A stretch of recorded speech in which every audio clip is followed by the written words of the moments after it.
সত্যি বলতে আমরা কিন্তু গতকাল অনেকক্ষণ ধরে ওয়েট করেছিলাম যে কালকের হয়তো কিছু একটা অ্যানাউন্সমেন্ট আসবে।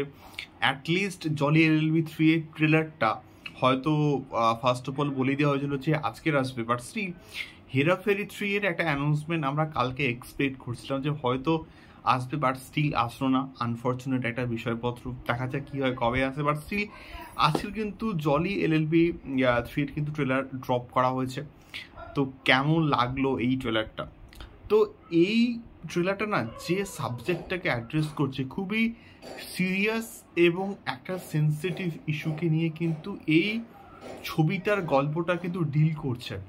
কৃষক আন্দোলন এবং তাদের মধ্যেকার ক্ল্যাশ এবং তাদের যে কৃষকরা যে আত্মহত্যা করছে এবং জমি সংক্রান্ত যে বিষয়পত্রগুলো, সেগুলোকে কিন্তু কোথাও গিয়ে অ্যাড্রেস করছে এই ছবিটা।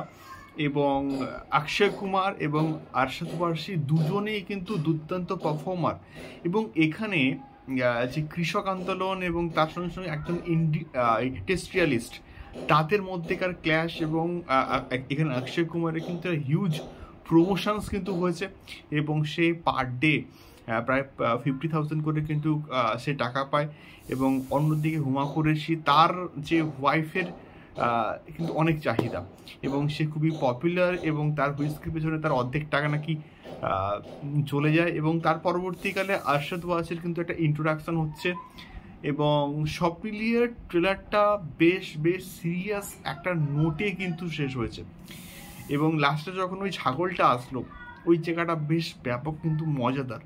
এবং দুই জলির মধ্যেকার ক্ল্যাশ, এবং এখানে অক্ষয় কুমার কিন্তু কাজ করছে একজন ইন্ডাস্ট্রিয়ালিস্টের হয়ে, আর একজন মানে কৃষকদের হয়ে কিন্তু কোথাও গিয়ে কাজ করছে আরশাদ ওয়ারসি। এবং দুটো যে ক্ল্যাশটা হচ্ছে, হয়তো এটা আমার মনে হচ্ছে যে পরবর্তীকালে হয়তো অক্ষয় কুমারের মানসিকতার একটা পরিবর্তন হবে এবং হয়তো আলটিমেটলি লিস্টের হয়ে সে যে কাজ করছিল, হয়তো পরবর্তীকালে সে তার বিরুদ্ধেই হয়তো কাজ করবে। তো এমনটা আমরা হতে কিন্তু দেখতে পেতে পারি, আমি শিওর নই।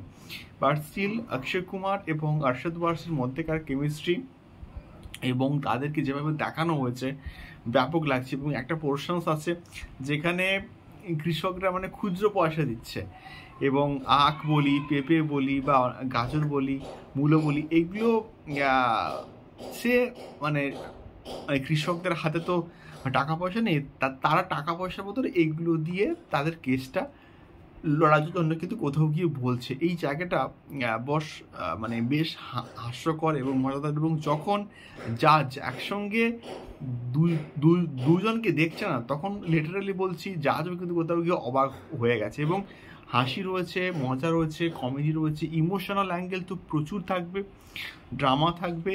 কোর্টরুম ড্রামাটা আরশাদ ওয়ারসি এবং অক্ষয় কুমারের মধ্যে কেমন হয়, এটাই কিন্তু দেখার মতন বিষয়পত্র। তোমাদের কেমন লাগলো অবশ্যই কমেন্ট করতে পারো। দেখা হচ্ছে পরবর্তী ভিডিওতে। টাটা।